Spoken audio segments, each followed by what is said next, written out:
¿Cómo está? Inicia Temas del Día. Vamos de inmediato a nuestra pregunta de participación para que se sumen. La vemos aquí. 5.000 jóvenes de Latinoamérica y el Caribe se reúnen en Caracas, debaten sobre procesos de integración y políticas educativas al tiempo que conocen la realidad de Venezuela. En tiempos de arremetida neoliberal, ¿qué papel les toca? Opinen. Este miércoles, organizaciones sociales y movimientos defensores de derechos humanos junto al pueblo mexicano realizaron el plantón Verdad y Justicia, Perdón Nunca, Olvido Jamás. Eso fue en el Zócalo de la capital, por las víctimas de desaparición forzada. Le vamos a contar más en nuestro primer tema del día. Acompáñenos. Yo recuerdo perfectamente, estaba yo allá abajo, hacia el lado de la cocina, cuando veo a mi hijo que viene descendiendo de las escaleras y traía el teléfono. Y lo agarra así y voltea y me dice, mamá, algo le pasó a mi hermanita. Yo lo único que alcancé a ver fue que a mi hija le dieron un cachazo en la boca del estómago y mi hija cae. Entonces yo como pude, yo me fui sobre el que tenía a mi hija y el otro pues ya me agarró y ya no supe. Los tipos entran y le dan un cachazo a Yosimar en las costillas, él se dobla. Le echan las manos para atrás, lo esposan, le bajan la cabeza, lo agarran del cuello y le tapan la boca y se lo llevan. Estas imágenes pertenecen a un documental realizado por El Día Después, una asociación civil que transformó en plataforma para la acción. En el contexto de la Semana Internacional del Detenido Desaparecido se realizó justamente una rueda de prensa para brindar información sobre las actividades de la jornada, además de las solicitudes que se van a realizar al presidente Andrés Manuel López Obrador. Se han venido realizando. Los familiares de las personas desaparecidas esperan una pronta respuesta por parte del mandatario, ya que gobiernos anteriores, respecto a las cifras alarmantes de esta crisis, ha sido nula su respuesta. Eduardo Martínez nos tiene pormenores. Saludos, Eduardo. Ya lo hemos dicho, al calor de este plantón se realizó una conferencia de prensa. ¿Qué han dicho los presentes?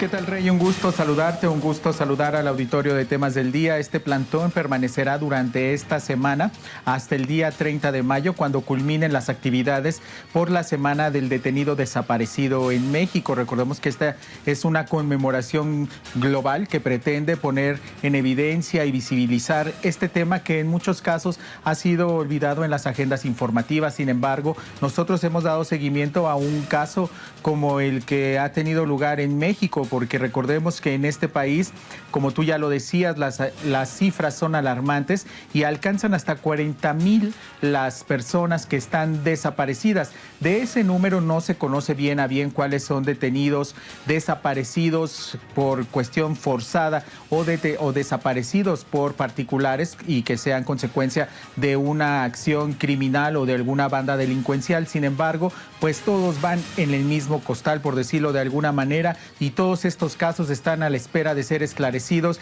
durante este gobierno que se ha comprometido a ya poner en marcha todos los mecanismos que tienen que ver con la ley general que está relacionada con el tema de desaparición. Rey, cabe decir que ese plantón que se ha instalado en el Zócalo capitalino frente a Palacio Nacional no solamente estará ahí sin hacer nada, estarán realizando foros, conferencias y distintas pláticas para poder poner en evidencia precisamente lo que ha significado el tema de desaparición forzada en un país como México, que históricamente ha sido utilizado este mecanismo, este delito o esta forma de represión en contra de quienes se han manifestado, sobre todo contrarios al sistema o al gobierno en turno. Cabe decir que los anteriores gobiernos han sido señalados por distintos organismos de derechos humanos internacionales de no haber actuado lo necesario para poder esclarecer distintos casos. Casos emblemáticos, Rey, como el de los 43 estudiantes normalistas de Ayotzinapa continúan todavía en revisión. Sin embargo, hemos visto que ya ha habido un cambio, por ejemplo, en la política en cuanto a desaparición. Pues el presidente Andrés Manuel López Obrador, el primer evento que tuvo tuvo durante su gobierno fue precisamente la creación de una comisión de la verdad. La semana pasada, por ejemplo, dábamos cuenta de cómo un juez federal daba un fallo a favor de familiares de víctimas de desaparición forzada durante la revuelta social de la Asamblea Popular de los Pueblos de Oaxaca en 2007. Este es el caso de Edmundo Reyes y de Gabriel Cruz. Sus familias recibieron un fallo en el cual no solamente obligan a la Fiscalía General de la República a crear una comisión de búsqueda para este caso en específico, sino además también obliga a que la Secretaría de la Defensa Nacional abra los cuarteles donde pudieron haber sido llevados estos dos líderes del Ejército Popular Revolucionario. Además, cabe decir también que tendrán que ser entrevistados quienes en esa época fueron los mandos que estaban a cargo tanto de la Policía Estatal, de la Municipal y por supuesto también en el caso del Ejército. Así las cosas en este país donde todavía hay miles y miles de familias que están a la espera de que se esclarezcan los casos y sobre todo, Rey, de que se pongan ya en su máxima expresión a trabajar los mecanismos como la Comisión Nacional de Búsqueda y también otros que permitirán que se aceleren las investigaciones y también las averiguaciones que han venido haciendo los familiares. Cabe decir que son los familiares quienes han tenido que realizar las investigaciones y los trabajos de campo para poder encontrar pistas de algunos de sus seres queridos. Además, no podemos dejar de lado, y esto está relacionado con el tema de desaparición forzada, estas cuestiones de las fosas clandestinas que purulan en las distintas partes del territorio mexicano y que han sido encontradas muchas de ellas también por la acción de los familiares. Así las cosas en este país donde la desaparición, como lo ha dicho la Organización de las Naciones Unidas, pues se ha vuelto una práctica bastante recurrente, Rey. Desgraciadamente, muchísimas gracias, Eduardo, por todo lo que nos acabas de explicar en el contexto de esta semana del detenido desaparecido. Gracias, hasta la próxima. Vamos a repasar cifras sobre el número de desaparecidos en México. Según Alejandro Encina Rodríguez, subsecretario de Derechos Humanos de la Secretaría de Gobernación, lo decía también Eduardo, son más de 40,000 las personas. Son los estados de Veracruz, Tamaulipas y Guerrero los que concentran mayor número de desaparecidos. Lo vemos en ese mapa. Ahora, respecto a las fosas clandestinas, Encinas informa que solo se contaba con un registro de la Comisión Nacional de Derechos Humanos de 2007 al 16. Se contabilizaron 855 fosas con 1.548 cadáveres. Sin embargo, varias ONGs afirman que desde diciembre del 2006 a julio del 16, o sea, durante una década, se encontraron 1.608 fosas con 3.040 osamentas. Por otra parte, una investigación periodística evidenció 1.978 fosas y 2.884 cuerpos. En lo que va de gestión de AMLO, con ayuda de activistas y familiares de desaparecidos, las autoridades han logrado encontrar 222 fosas con restos humanos. En respuesta, el gobierno destinó $25 millones para las labores de detección.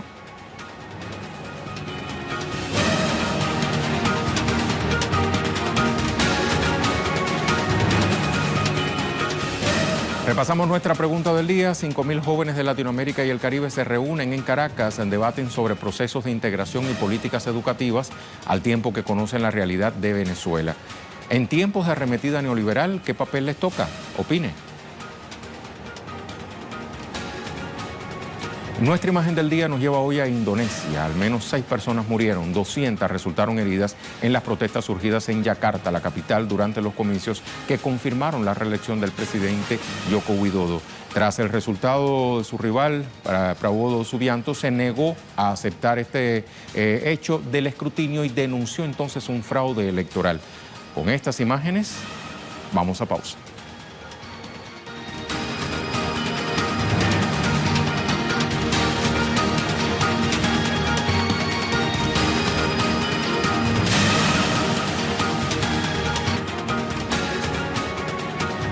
Veníamos de describir una situación sumamente seria en México y vamos a establecer ciertos paralelismos con otro país donde se mantiene el asedio a líderes sociales. no se equivoca, Colombia. La noche del martes, el líder comunitario del departamento del Chocó, Henry Chaverra, sufrió un atentado que afortunadamente, quiero decir, de él salió ileso. Le vamos a ampliar en nuestro segundo tema del día. Acompáñenos. El líder social, Henry Chaverra, le decíamos, salió ileso la noche de este martes de un atentado en su contra mientras viajaba en su vehículo por la zona del departamento del Chocó. Este activista explicaba que mientras se movilizaba junto con sus escoltas por la zona de Belén de Bajirá, fueron sorprendidos por disparos realizados por sujetos desconocidos. Chaverra es defensor de comunidades afrodescendientes en el diferendo limítrofe entre Antioquia y Chocó, justamente por Belén de Bajirá. Realiza allí su labor desde hace 18 años. Atentar contra el esquema de seguridad, el cual yo me transporto, y gracias a Dios y a la pericia de los escoltas no pasó sino lo que ustedes están observando. Gracias a Dios, gloria al Padre Celestial. Me encontraba totalmente profundo de sueño, pero gracias a él logramos salir bien de este impasse. José Manuel Jiménez nos actualiza desde Bogotá. Adelante, José Manuel, ayúdanos a ampliar el contexto en que se da este lamentable hecho en el que afortunadamente se salvó este líder social. Rey, televidentes, saludos para ustedes. Efectivamente, se salvó de este atentado en la noche del martes Henry Chaverra, este líder social del departamento del Chocó. Pero desafortunadamente no se ha salvado de la estigmatización por parte de algunos funcionarios del gobierno local del departamento de Antioquia. Y tenemos que hablar de Victoria Eugenia Ramírez, secretaria de Gobierno de Antioquia, quien ante medios desestimó lo sucedido con el líder Chaverra en la noche del martes. Además aseguró que cada vez que se toca el tema de Belén de Bajirá o toma fuerza de nuevo el tema de Belén de Bajirá, este líder Chaverra sale con acciones de grupos armados contra su vida. Lamentablemente, los líderes lo habían denunciado y lo vienen denunciando. Además de la violencia que sufren por parte de los grupos armados, por parte de políticos, por parte de organizaciones de intereses privados en sus territorios, de amenazas, desplazamientos y confinamientos, también sufren la estigmatización de estos funcionarios de gobiernos locales y del gobierno nacional. En esta oportunidad, la secretaria de Gobierno de Antioquia, la doctora Victoria Eugenia Ramírez, que desestimó la acción violenta contra Chaverra este pasado martes en la noche. Pero, Rey, permítame también hablarle del caso de la personera de Samaniego, Nariño, asesinada el día lunes. Hablamos de Paola Andrea Rosero, asesinada este lunes en presencia de su hija y de su esposo. Avanzan las investigaciones, la Policía Nacional, las autoridades han ofrecido una recompensa de $3.000 para aquellos que den información para dar con los responsables del asesinato de esta personera que venía haciendo denuncias sobre corrupción en el hospital de esta localidad de Nariño, en Samaniego. Y esa es una de las líneas de investigación que están tomando las diferentes autoridades para dar con los responsables de este asesinato de la personera de Samaniego, Nariño. Pero también se ha conocido que hay 4 amenazas más a otros personeros en esta región del país. Así pues, la situación de derechos humanos en Colombia cada vez es más compleja, cada vez es más, utilizando palabras de los líderes, insoportable, inllevadera en sus regiones, porque tienen que dejar a sus familias, tienen que dejar todas sus actividades debido al alto riesgo que corren en ejercer este liderazgo de derechos civiles, políticos, de defender un proceso de paz en sus regiones. Mientras tanto, el gobierno nacional sigue dándole la espalda a esta situación y anuncia pactos políticos a nivel nacional, pero debería anunciar, como dicen los líderes, un pacto de no más agresión a la oposición, a los líderes y defensores de derechos humanos en el país, Rey. Muchas gracias, José Manuel. Vamos a seguir revisando cifras de asesinatos de líderes sociales en Colombia. Desde 2016 a la fecha, al menos 597 líderes sociales han sido asesinados. Desde la llegada a la presidencia de Iván Duque se contabilizan unos 138. Solo en 2019 van 75, según el propio José Manuel nos decía. Luego de los acuerdos de paz se han registrado 496. La mayoría de los casos se ha dado en los municipios de los departamentos Cauca, Nariño, Valle del Cauca, Antioquia, Norte de Santander y Putumayo, donde se concentran comunidades de campesinos, indígenas y afrodescendientes.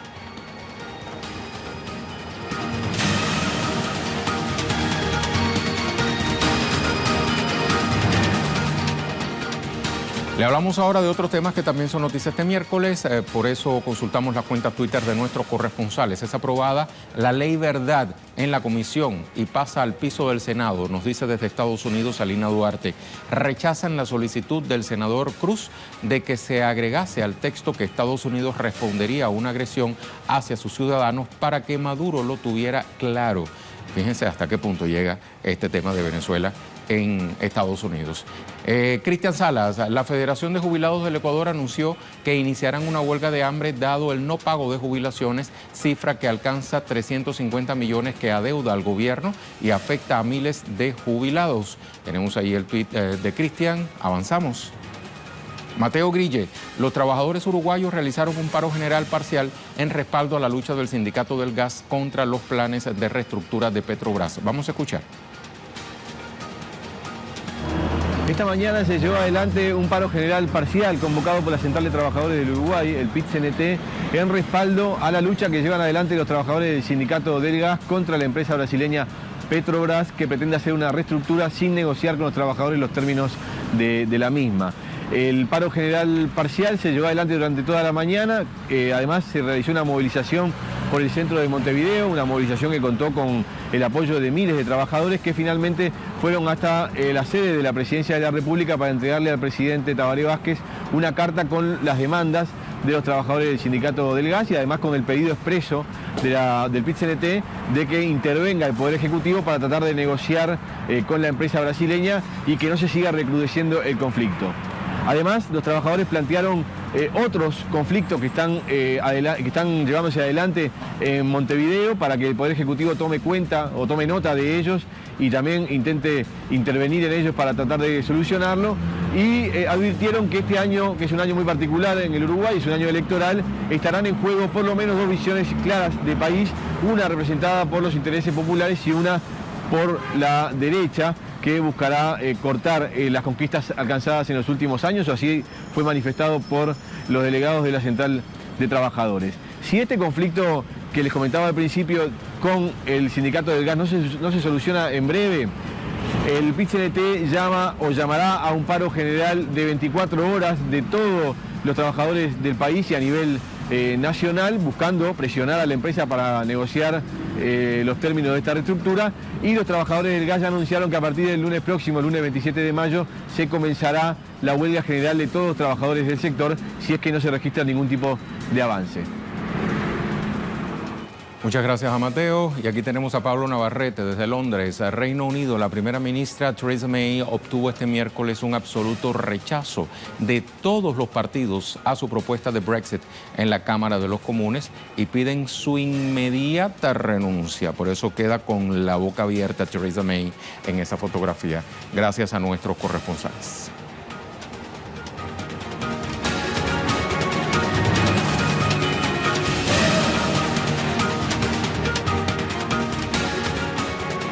Ahora hablemos de Venezuela. Se desarrolla en este país el 18º Congreso Latinoamericano y Caribeño de Estudiantes, CLAE 2019. Participan 4.000 jóvenes, hay otros medios que dicen que son alrededor de 5.000, pertenecientes a 38 organizaciones y movimientos estudiantiles internacionales. Exxon Sánchez, desde Caracas, nos trae más información. Adelante, Exxon, te saludo. Sí, gracias por este contacto de los estudios. En efecto, nosotros nos encontramos en las instalaciones del Teatro Teresa Carreño, donde tiene lugar este miércoles el Congreso Latinoamericano y Caribeño de Estudiantes, donde se trazan diversas líneas estratégicas para defenderse de las agresiones imperialistas. Y precisamente sobre este aspecto vamos a conversar con José. Él viene directamente desde el estado Carabobo, acá en Venezuela, para que nos comentes un poco acerca de tu opinión, acerca de si crees que la estrategia política del gobierno de los Estados Unidos ha fallado en torno a sus agresiones expansionistas hacia la región caribeña y también latinoamericana. Claro que sí. De hecho, este Congreso Latinoamericano es prueba de esto. Nosotros como estudiantes, juventud, a nivel de lo que es Latinoamérica, Centroamérica, estamos desplegados como pueblo, como solidaridad, como parte de esa solidaridad que existe entre los pueblos para el acompañamiento de las situaciones que viene fraguando el gobierno de Estados Unidos para sancionar y golpear la economía venezolana y al pueblo venezolano. Yo creo que es parte fundamental resaltar esta situación, en este caso este Congreso, porque la juventud, el pueblo venezolano, conjunto a todas las delegaciones internacionales, están desmintiendo todo el tema del ataque internacional mediático, y además de eso estamos llevando la realidad de nuestro país. Cada una de estas delegaciones que está presente el día de hoy viene a resaltar la realidad de Venezuela, a conocer cuál es la verdadera situación de nuestro país. Y es parte fundamental de ello y la razón por la cual el gobierno de Estados Unidos fracasa una vez y sistemáticamente sigue fracasando, porque nosotros seguimos teniendo el apoyo y la solidaridad de los pueblos. Era precisiones entonces de José, que viene directamente desde el estado Carabobo, acá en Venezuela.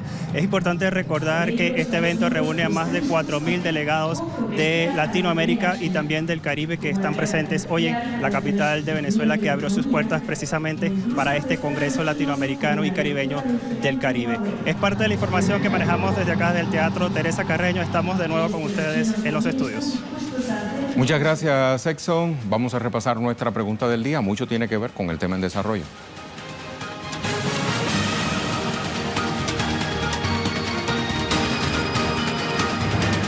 Ahí tenemos la pregunta.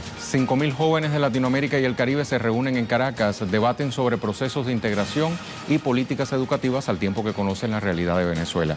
En tiempos de arremetida neoliberal, ¿qué papel les toca? Opine. Vamos a ver una primera respuesta. La trae Orlando, hoy vuelve a ser el primero, dice: nos toca la acción, adaptar las rutas trazadas en libros como El Capital de Marx en sus 3 tomos, La República de Platón y otros al mundo actual y cambiarlo. Ser joven y no ser revolucionario es una contradicción hasta biológica. Según Allende, ya basta de debates, es hora de la acción. Gracias, Orlando. Otra respuesta, la de Marilurdes, dice: en el mismo día que el CLAE ocurre, Weintraub de la educación en Brasil mantiene recorte del 30% en el presupuesto y diputados de la base gubernamental agreden a presidentes de la UNE y de la UBES durante la sesión con el ministro. Una interesante información nos da a Marilurdes. Leonardo dice: la juventud latinoamericana tiene la grandísima responsabilidad de seguir levantando las banderas de la dignidad de los pueblos del hemisferio, como lo hicieran Fidel Castro Ruz, el líder de la Revolución Cubana, y Hugo Chávez, líder de la Revolución Bolivariana. ¡Viva la patria grande! Gracias también a Leonardo. Y por último, y a otro, les toca defender el legado de las revoluciones cubana y bolivariana. Son semillas que darán fruta en pos de un mejor continente. Muchísimas gracias también. Le vamos a dejar con el video web del día, producciones audiovisuales que puede conseguir compiladas en la cuenta en Facebook de Telesur. Hoy le hablamos de un parque acuático que fue abandonado en Vietnam. El sitio se ha convertido en una atracción para turistas que se cuelan para tomarse fotos en un monumento de piedra que cubre un inmenso dragón en el centro del parque. Con esas imágenes ponemos punto final a nuestro programa por hoy.